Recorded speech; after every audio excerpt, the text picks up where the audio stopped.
Ji sir, sure sir. I have completed my graduation in 2012. After that, I did my master's in chemistry in 2014. After that, since I have interest in teaching, so I have completed my B.Ed degree in 2015. After that, I have qualified teaching exams like STAT level 2 and 3, as well as CTET both level first and second in 2016. After that, I have also qualified the national exam like CSIR, NET, JRF with All India Rank 24.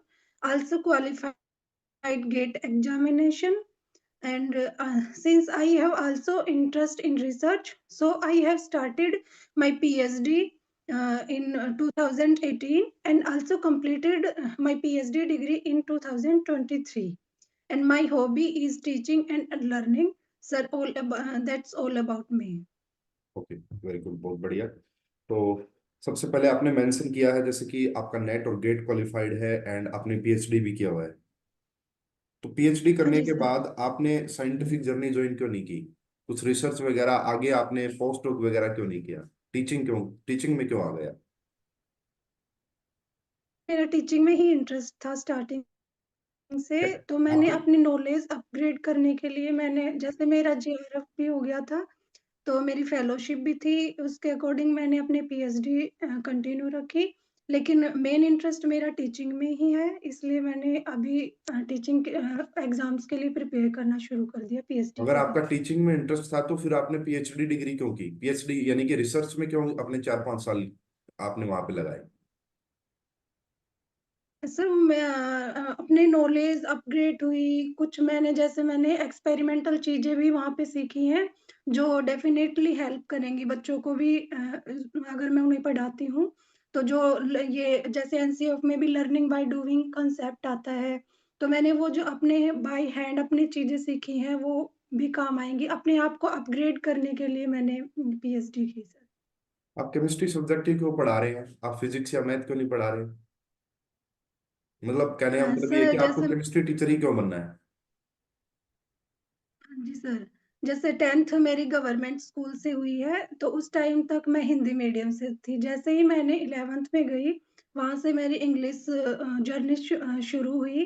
तो जैसे वहां पे जब मैंने first time, जो मेरे teacher थे वो केमिस्ट्री के डॉक्टर जयसिंह मलिक सर थे, उनको देखकर जो मेरे हमेशा से आइडियल रहे हैं, उनको देखकर उन्होंने जो मेरा केमिस्ट्री में इंटरेस्ट बनाया, उसी के कारण लगातार मैं केमिस्ट्री में ही कोई ज़्यादा आप मुझे इंटरेस्ट मतलब बनता एक गया ऐसी और मैं बात उसको। बताना चाहेंगे कि इस वजह से मेरा केमिस्ट्री में इंटरेस्ट बना? मतलब कोई एग्जांपल देना चाहिए, जैसे आप बोल रहे हो कि उनसे प्रभावित हुए हैं, हो सकता है आप उनके टीचिंग से प्रभावित हुए हो सकता है उन्होंने कोई रियल लाइफ का हाँ जी सर, एग्जांपल दिया हो उनके पढ़ाने के जो दौरान। टीचिंग का जो पढ़ाने का तरीका था, जो जो जैसे ही उन्होंने मेरे को सिखाई जो चीज़ें, तो मुझे ज़्यादा चीज़ें भी वही समझ में आई और मेरा इंटरेस्ट भी केमिस्ट्री में बनता गया। जैसे ओके। वो मेरे को रियल लाइफ एग्जांपल दे दे के समझाते थे, तो मेरा इंटरेस्ट बनता गया सर केमिस्ट्री में। ओके। तो आप टीचर ज्वाइन हो जाते हैं, टीचर लग जाते हैं, और एक स्टूडेंट आपसे क्वेश्चन पूछता है और वो क्वेश्चन आपको आता नहीं है, उसका आंसर आपको पता नहीं है, तो आप कैसे रिएक्ट करेंगे? सर मैं उसका क्वेश्चन एक बार ध्यान से सुनूंगी, अगर मेरे को कुछ लेवल तक वो आता है तो उसको बताने की कोशिश करूंगी। अगर मुझे बिल्कुल ही नहीं आता है तो मैं उसको बोलूंगी, बेटा सॉरी, मैं कल आपको इसका कंसेप्ट क्लियर करूंगी, आज के लिए आप इसको होल्ड पे रखो। ओके। बीएड के दौरान आपके क्या क्या सब्जेक्ट थे? सर मैथ एंड साइंस, उसके अलावा? उसके अलावा चाइल्ड डेवलपमेंट, और तो सर मुझे ध्यान नहीं है अब। डेवलपमेंट क्या होता है? Sorry sir. डेवलपमेंट के बारे में नहीं पता आपको? और डेवलपमेंट से विकास। हाँ जी सर। किसी भी चीज का, जैसे अगर हम स्टूडेंट डेवलपमेंट की बात करें तो उसकी नॉलेज में विकास करना, उसकी नॉलेज को बढ़ाना, या फिर ऑल ओवर डेवलपमेंट की बात करें तो उसकी फिजिकल एक्टिविटी में उसको बढ़ावा देना, ये सब डेवलपमेंट लाइफ डेवलपमेंट लॉन्ग होते हैं प्रोसेस सर। है या फिर एक टाइम ड्यूरेशन का पोर्शन रहने वाला है? मतलब एक टाइम ड्यूरेशन फिक्स है कि इतने टाइम? Life long. क्या आप अभी भी डेवलप कर रहे हैं? Development life long. हाँ जी सर। किस तरीके से कर रहे हैं अभी, आपने क्या डेवलपमेंट आ रही है आप में? जैसे मैं लाइफ लाइफ के बारे में भी सीख रही हूँ। जैसे मैं टीचिंग एग्ज़ाम के लिए प्रिपेयर कर रही हूँ, तो उसके अकॉर्डिंग मैं कॉम्पिटिटिव एग्ज़ाम में अलग-अलग चीज़ें सीख रही हूँ। जैसे लाइक अब मैं अपने इंटरव्यू के लिए भी प्रिपरेशन कर रही हूँ, तो मुझे पता चल रहा है कि इस टाइप से आगे ये होने वाला है। आगे जॉब मैं करूँगी, तो वहाँ भी मेरा डेवलपमेंट होगा। जहाँ भी हम जाते हैं, कुछ ना कुछ हम सीखते ही रहते हैं सर। एक वर्ड होता है SCERT, SCERT, बताइए क्या मीनिंग होता है इसका, फुल फॉर्म क्या होती है SCERT की? SCERT sir stands for School Counseling of Education, Research and Training. School होता है या स्टेट होता है? सर आई थिंक स्कूल होता है। एक वर्ड आता है DIET, DIET, इसकी फुल फॉर्म बताइए। DIT। सॉरी सर, ये अ, रिकॉल नहीं कर पा रही अभी सर। जो न्यू नेशनल एजुकेशन पॉलिसी 2020 आई है, तो उसमें जैसे कि स्टूडेंट्स को हाँ जी सर। चॉइस मिलेगी कि आप भाई केमिस्ट्री के साथ हिस्ट्री भी पढ़ सकते हैं। अगर कोई स्टूडेंट है, वो दो सब्जेक्ट, एक हाँ हिस्ट्री जी का सर। सब्जेक्ट ले लेता है और एक कॉमर्स ले लेता है, या एक ऐसा कोई सब्जेक्ट ले लेता है थ्योरेटिकल, फिजिक्स और मैथ वो नहीं लेता है, और साथ में वो केमिस्ट्री ले लेता है, तो एक टीचर को हाँ क्या क्या जी सर। प्रॉब्लम आ सकती है इसको लेके कि भाई बच्चे के पास फिजिक्स और केमिस्ट्री नहीं है, वो हिस्ट्री या अदर सब्जेक्ट पढ़ रहा है? सर थोड़ा जैसे टाइम मैनेजमेंट में हो सकता है कि एक क्लास में जैसे अब तो साइंस में अलग से टीचर्स होते हैं, वो टाइम मैनेजमेंट में हो सकता है। बाकी ज़्यादा कोई प्रॉब्लम नहीं आएगी। अगर हम केमिस्ट्री के टीचर हैं, तो हमें अलग से पता है कि उनको कैसे क्या पढ़ाना है। तो ओके। हम अपनी क्या तरीके से आपको ऐसा नहीं पढ़ाएँगे। लगेगा जब कि बच्चा भाई 9th जैसे 10th तक, अगर कोई बच्चा जैसे 12th क्लास की 9th 10th में केमिस्ट्री भी पढ़ रहा है, पढ़ते फिजिकल सारे केमिस्ट्री में वो सब्जेक्ट ही केमिकल पढ़ते हैं वो। काइनेटिक्स पढ़ रहा है, वहां पे वो जो फर्स्ट ऑर्डर का लिए जो डेरिवेशन सॉल्व करते हैं, वहां पे इंटीग्रेशन, डिफरेंशिएशन, ये वर्ड्स आ रहे हैं, तो एक टीचर को प्रॉब्लम नहीं आएगी कि ये वर्ड्स क्या होते हैं, क्योंकि हाँ जी बच्चे को तो सर। नहीं पता। सर हमें थोड़ा मैथमेटिकल उनको बेसिक पहले क्लियर करना होगा। अगर ऐसा है तो अगर पहले बच्चे ने नहीं सीख रखा, तो हमें उसका थोड़ा जो बेसिक कांसेप्ट है उनको बताना होगा और उसके बाद हम स्टार्ट कर सकते हैं। इतना है हाई लेवल उसमें नहीं आता कि बच्चे सीख ही ना पाए। ठीक है। हम सिखा सकते हैं सर उनको। एक स्टूडेंट है, वो ट्वेल्थ तक पहुंच गया है, यानी कि वो 11 10 सारी पास करके ट्वेल्थ में अभी वो है, और उस बच्चे के हाँ जी 8th सर। 9th 10th के, आपने ऐसा नोटिस किया पढ़ाते टाइम कि इस बच्चे के तो 8th 9th 10th के या 11th के कंसेप्ट क्लियर नहीं है, तो एज ए टीचर आप क्या करेंगे? सर अगर मुझे ऐसा लग रहा है कि उसके बेसिक ही बिल्कुल ही क्लियर नहीं है, तो थोड़ा एक्स्ट्रा टाइम देना पड़ेगा सर उसको। जैसे कोई एक्स्ट्रा क्लास लेके, कोई मेरा फ्री पीरियड है, तो मैं उसमें सिखाने की कोशिश करूँ, या फिर छुट्टी के बाद अगर पेरेंट्स अलाउड करते हैं, तो उनको अलग से टाइम तो देना पड़ेगा, क्योंकि क्लास के साथ-साथ तो उनको ऐसे बिल्कुल एज़ इट इज़ तो नहीं लेके चल सकते। लेकिन एक्स्ट्रा टाइम देके और उनको पहले बेसिक क्लियर करके हम ज़रूर उन बच्चों के साथ ला सकते हैं सर उनको। ओके। एक जैसे डायग्नोसिस आपने करनी होती है बच्चे के अंदर, डायग्नोस्टिक टेस्ट बोलते हैं, तो वो कोई कैसे कर सकते हैं आप किसी बच्चे के अंदर? डायग्नोसिस टेस्ट जैसे सर रेमेडियल उनकी टीचिंग वर्ड आपने कमियों सुना का होगा। हाँ जी सर, पहले हम उनकी कमियों का पता लगाएँगे किस कि तरीके से लगाएंगे, बच्चा वही मैं किस पूछना चाह क्या रहा हूँ कि कैसे आप डायग्नोस करेंगे कि बच्चे में क्या प्रॉब्लम आ रही है? जैसे सर उनसे पहले बेसिक क्वेश्चंस पूछ के देखेंगे कि उनको कहाँ तक, किस लेवल तक उनको आ रहा है। अगर उसमें कुछ प्रॉब्लम नहीं है, बेसिक्स उनको आ रहे हैं, तो जहाँ से उनकी प्रॉब्लम स्टार्ट होती है, अगर उसका एजुकेशन में उसमें वो नहीं है, तो हम उसकी पर्सनल लाइफ को भी जानने की कोशिश करेंगे कि कहीं उसको उसमें तो प्रॉब्लम नहीं है, और फिर उनको सोल्व करने की कोशिश करेंगे एक, अपने तरीके से सर। एक वर्ड होता है समेटिव असेसमेंट, हाँ जी सर। बताइए क्या होता है? समेटिव असेसमेंट होता है जो ईयर के लास्ट में हम वो एग्जाम लेते हैं, उनको समेटिव असेसमेंट बोलते हैं sir. Formative assessment? Formative assessment time to time exam लेना सर। क्या जैसे जैसे क्लास मैं किसी टेस्ट बच्चे हो से गया। जैसे किसी बच्चे से मैं ओरली क्वेश्चन पूछ रहा हूँ, क्रॉस क्वेश्चनिंग कर रहा हूँ, तो वो किस असेसमेंट का पार्ट है? फॉर्मेटिव का पार्ट होगा सर। वो फॉर्मेटिव का पार्ट। ठीक है। न्यू हाँ एजुकेशन जी। पॉलिसी जो है, आप मुझे बताइए आरटीई के बारे में बताइए, आरटीई। हाँ जी सर, राइट टू एजुकेशन, ये 2008 में शुरू हुई थी, आई एट थिंक में या सर। नाइन में? एग्जैक्टली। हाँ जी सर। एट या नाइन? आरटीए 2008 में आया था या 2009 में आया था? सर जैसा मैं रिकॉल कर पा रही हूँ 2008 में आया था सर। ये ओके। 6 to 14 ईयर के बच्चों के लिए कंपल्सरी एजुकेशन को दर्शाता है। इसमें 36, सर मुझे एग्जैक्ट ध्यान नहीं है कितने चैप्टर्स हैं, जिसमें अलग अलग सेक्शन में मेंशन किए फ्री फ्री एजुकेशन गए को हैं। भी बोलता है आरटीई? फ्री एजुकेशन के लिए भी बोल रहा है या फिर कंपलसरी एजुकेशन के लिए बोल रहा है? And compulsory, free and free compulsory. And compulsory education sir, sorry. ठीक है। हाँ अभी जी सर। हरियाणा के और एजुकेशन अगर मिनिस्टर कौन डिसेबल है? बच्चा हो तो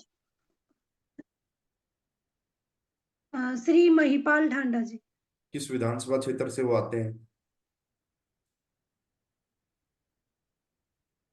सर वो पानीपत विधानसभा क्षेत्र से है। पानीपत प्रॉपर पानीपत, या पानीपत सिटी, पानीपत ग्रामीण, ऐसा कुछ भी हो सकता है क्या? सर सॉरी सर, ये मुझे इतना ही ध्यान आ रहा है अभी कि हमारे पानीपत जो से हैं सेंट्रल शायद। एजुकेशन मिनिस्टर कौन है? श्री धर्मेंद्र प्रधान जी। वो किस स्टेट से ताल्लुक रखते हैं अपना?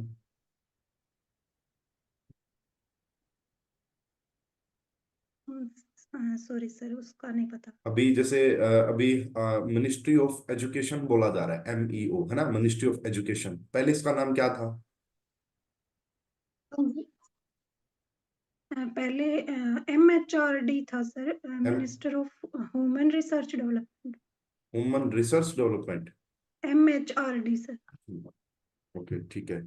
और हाँ जी सर। अभी कोई जैसे हरियाणा की तरफ से आप मुझे ये बताइए कि लोकसभा की कितनी सीटें हैं हरियाणा की, हरियाणा में? 10 सीटें हैं सर। 10 सीटें हैं। तो कोई भी एक या दो सांसद का नाम आप मुझे लोकसभा। बता सकते हाँ हैं? जी। अ, श्री इंद्रजीत सिंह जी। राव इंद्रजीत सिंह। क्या वो लोकसभा में चुन के और गए हैं? वो विधानसभा में है सर वो। सर मुझे ध्यान नहीं आ रहा अभी। हम केमिस्ट्री को स्टार्ट कर रहे हैं, तो आपने केमिकल। धर्मवीर सिंह जी भी है सर। धर्मवीर सिंह जी, ठीक है, ठीक है। ओके। अ, हम केमिस्ट्री में हाँ चल जी, रहे हैं, भिवानी तो केमिस्ट्री में महेंद्रगढ़ आपने क्षेत्र से काइनेटिक्स है। को और मेंशन किया था। राव इंद्रजीत सिंह जी भी। ठीक है, ओके, वो हो गया, हो गया। हाँ जी सर। केमिस्ट्री पे चलते हैं, तो केमिस्ट्री में जैसे केमिकल काइनेटिक्स, तो अगर आपको सिर्फ एक लाइन में बताना व्हाट इज केमिकल काइनेटिक्स, तो बताइए।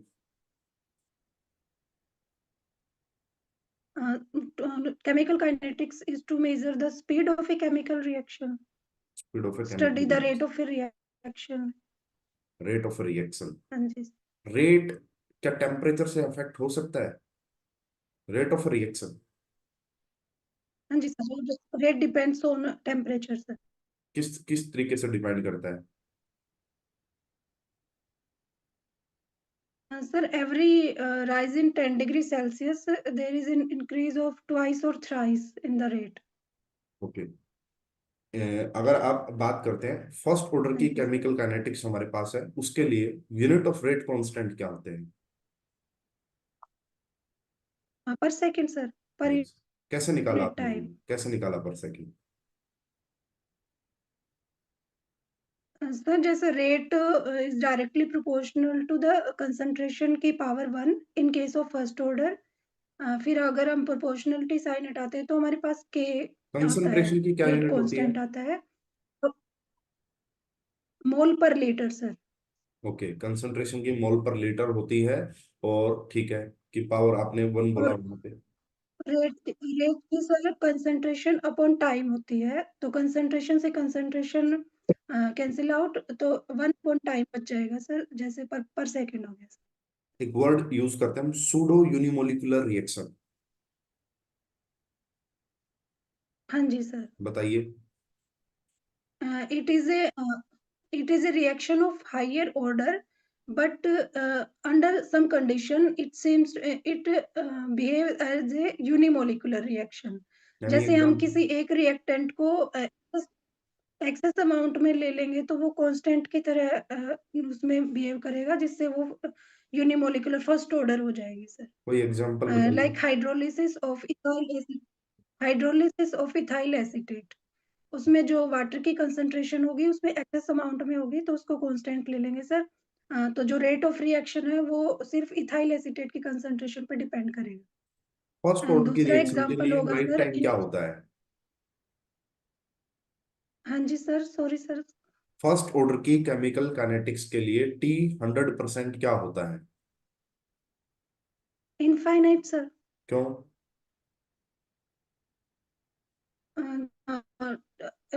100% का मतलब होता है सर कि कंप्लीट हो गई, जो हमारी इनिशियल कंसंट्रेशन है वो जीरो हो गई, तो हाँ उसमें तो लॉग की टर्म आती है, हम्म तो उससे वो फिर इनफाइनाइट। इनिशियल रेट मेथड क्या होता है? Initial rate method.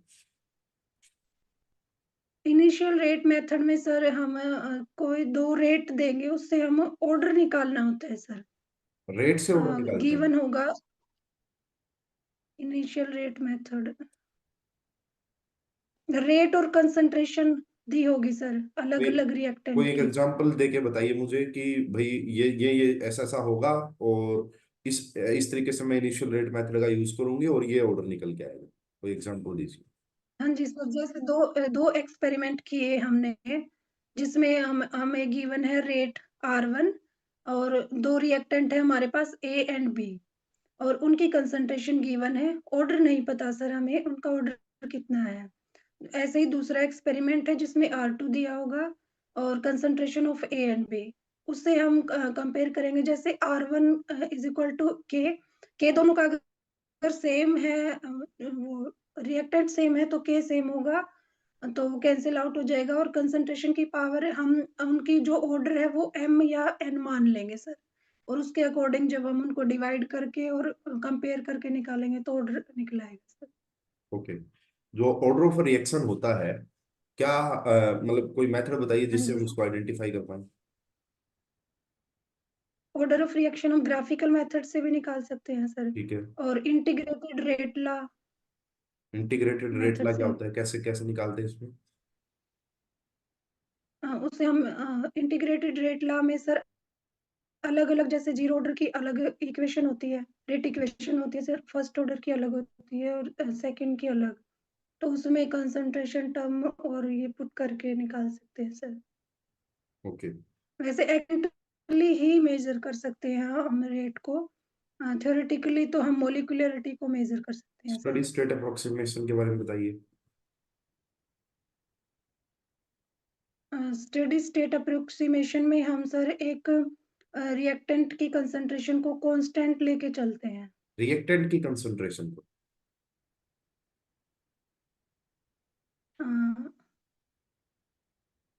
Sorry sir, अच्छे से मेरे को ध्यान नहीं आ रहा, इंटरमीडिएट नहीं ध्यान आ रहा है सर। ठीक है। जैसे आपने ये सुना होगा सिक्वेंशियल रिएक्शन, पैरेलल रिएक्शन, ऐसा कुछ सुना है आपने? हाँ जी सर। तो कोई मतलब हाँ इसके जी बारे सर। में, पैरेलल रिएक्शन के बारे में बताइए कि कैसे काम करती है ये, क्या मतलब कैसे इसके फॉर्मूले वगैरह निकलते हैं। सर पैरेलल रिएक्शन में जैसे एक रिएक्टेंट होगा, दो पाथ से जाके, जैसे ए है कोई, तो दो पाथ से, एक पाथ से बी बनाएगा प्रोडक्ट और एक से सी बनाएगा, उसमें अलग अलग रेट कांस्टेंट होंगे। तो उससे निकालते हैं सर अलग अलग से। अ, इसमें भी स्टेडी स्टेट अप्रोक्सीमेशन ही लगता है सर। अच्छा।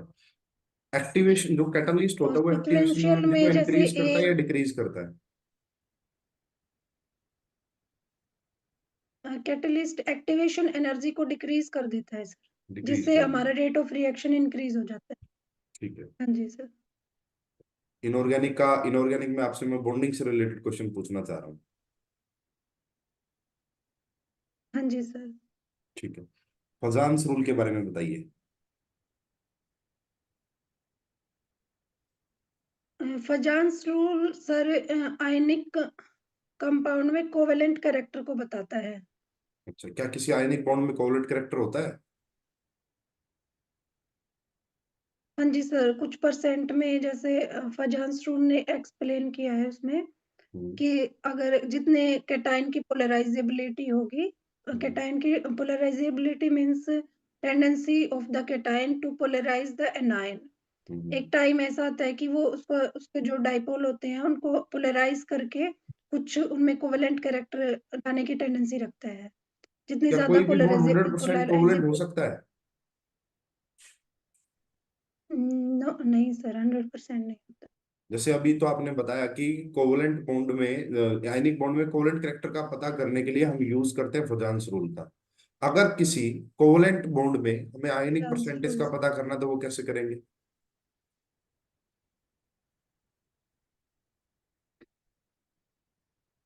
डाइपोल मेथड से सर। डाइपोल क्या होती है? डाइपोल मोमेंट निकाल के सर, ऐसा कुछ है, परसेंटेज ऑफ आयनिक कंपाउंड निकालने का सर। किसी भी कोवलेंट बॉन्ड में आयनिक कैरेक्टर क्यों आ जाता है?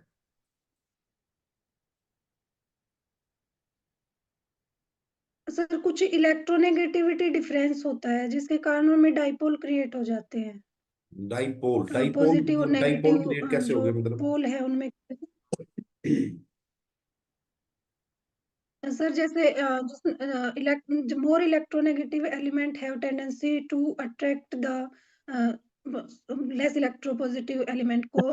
उसके एक एट द मोमेंट उसमें क्या होता है कि उसका जो पोल है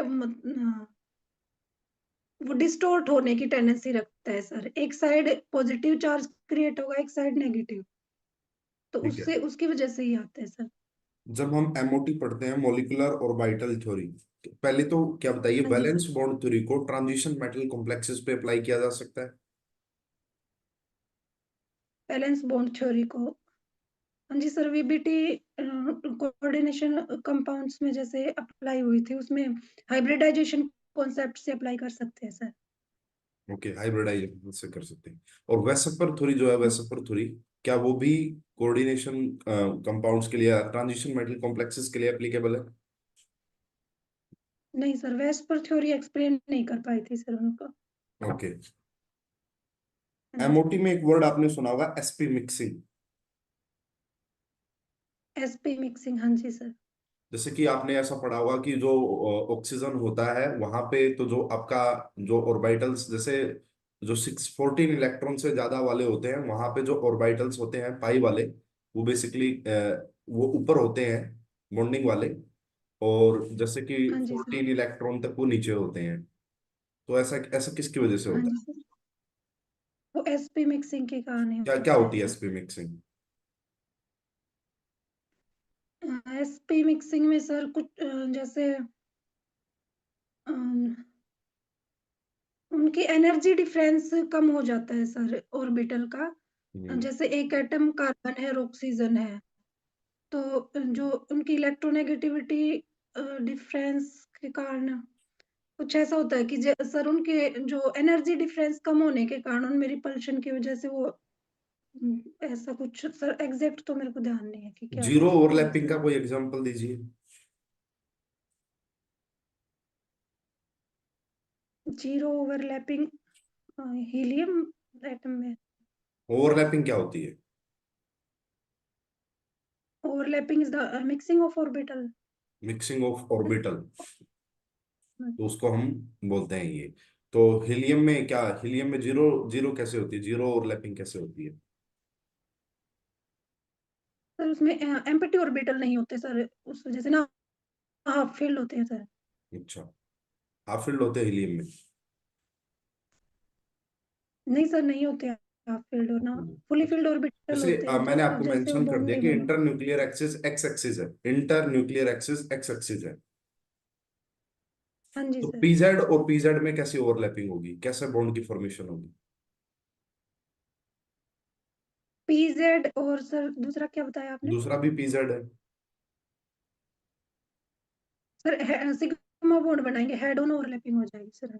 हेड ऑन ओवरलैपिंग होगी, क्या head on X, overlapping. No no sir no, आपने एक्स एक्सिस इंटरन्यूक्लियर एक्सिस बोला ना sir. Yes.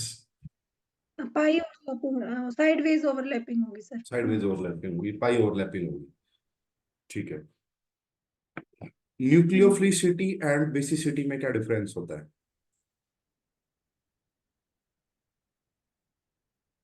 Nucleophilicity sir nucleophile के लिए हम यूज करते न्यूक्लियोफाइल क्या हैं होता है? जब कोई न्यूक्लियस लविंग स्पीसीज होते हैं कोई एग्जांपल दीजिए। तो न्यूक्लियोफाइल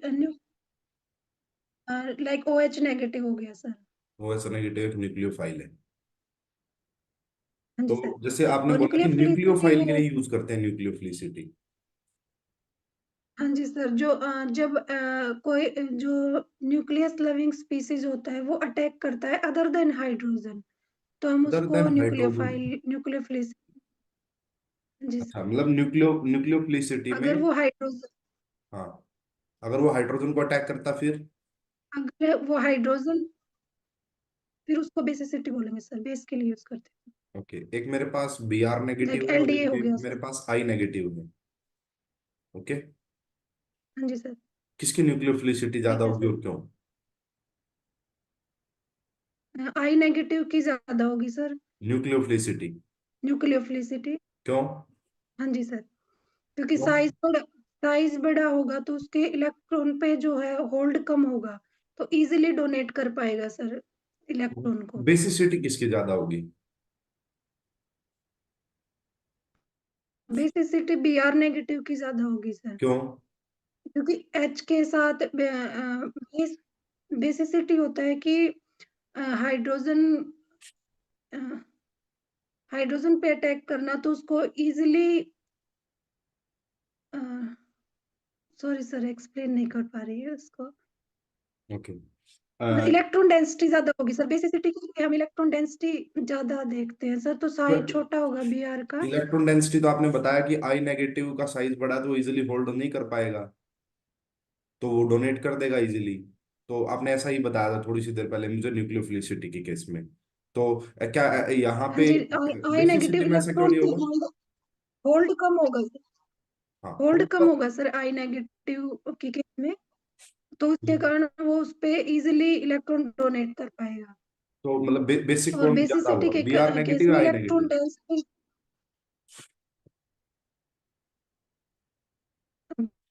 बेसिक तो बेसिसिटी सर Br नेगेटिव की ज्यादा होगी। ज्यादा होगी, क्यों समझ नहीं पा रहा हूँ मैं, आप मतलब समझा नहीं पा रहे हैं, थोड़ा और कोशिश कीजिए अच्छे से समझाने की।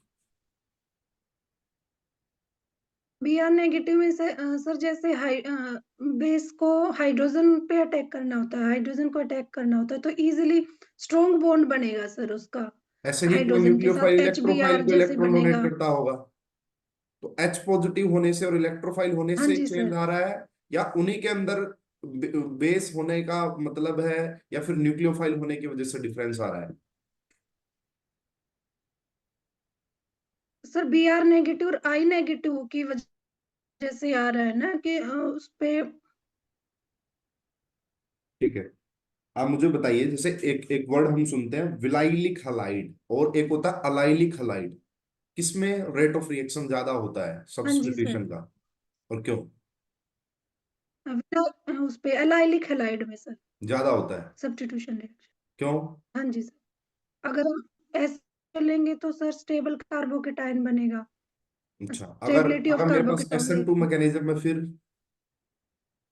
SN2 में भी सर एलाइलिक का होगा कि उस पे अटैक जो sp3 कार्बन पे होगा सर, विनाइलिक में sp2 कार्बन पे अटैक करना होगा, जिससे रिपल्शन फील करेगा सर पाई बॉन्ड के कारण। जो SN1 रिएक्शन है उसके अंदर कौन से सॉल्वेंट ज्यादा फेवरेबल होते हैं, या किस सॉल्वेंट के अंदर SN1 पोलर रिएक्शन ज्यादा सोलवेंट, फेवरेबल होती है?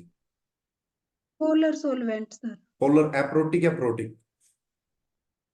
Polar protic solvents. Polar protic के अंदर क्यों फेवरेबल होती है SN1 रिएक्शन? सर उसमें वो जो पोलर प्रोटिक सॉल्वेंट होता है वो उसके जो एल्काइल हैलाइड का बॉन्ड है उसको एक तो ब्रेक करने में हेल्प करता है, और उसके बाद जो लिविंग प्रोटिक और है एप्रोटिक में क्या डिफरेंस होता है?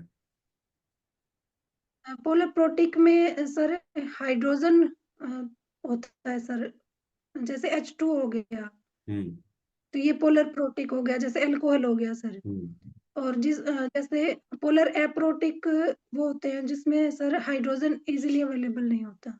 एग्जाम्पल पोलर दो। तो होते हैं सर, पर एग्जाम्पल हो गया सर जैसे NH3। NH3। जी सोलवोलिसिस क्या होता है?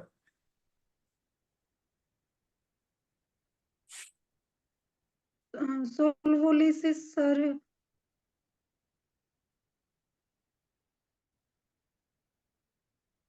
सॉरी सर नहीं नहीं SNNGP। रिकॉल कर पा रही। SNNGP। नेबरिंग ग्रुप पार्टिसिपेशन होता है सर, उसमें जैसे पहले न्यूक्लियोफाइल के अटैक करने से पहले जो साइड में ग्रुप होगा वो उसको लिविंग ग्रुप को निकालने में हेल्प करता है, उसको SNNGP बोलते हैं सर। कोई एक सबस्ट्रेट है जिसमें मतलब SN1 भी हो रहा है और SNNGP भी हो रहा है, तो किस केस में रेट ज्यादा होता है? SNNGP में होगा सर, क्योंकि वो इंट्रामोलिकुलर हो गया।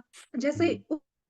उसको तो अटैक बाहर से करना होगा सर, और उसमें हम्म। अंदर मोलिक्यूल के अंदर ही उसको हेल्प मिल जाएगी और जल्दी लिविंग ग्रुप को निकलने में इजीली निकल जाएगा एनजीपी सर। में अटैक अंदर से ही होता है, मतलब न्यूक्लियोफाइल की जरूरत नहीं पड़ती हमें एनजीपी में? नहीं सर, वो उसको हेल्प करता है, जैसे ही वो मतलब वो पोलराइज होता है तो पहले वही अटैक करके उसको निकाल देता है, उसके बाद बाहर से आके जो न्यूक्लियोफाइल होता है वो अटैक करता है सर। ठीक है।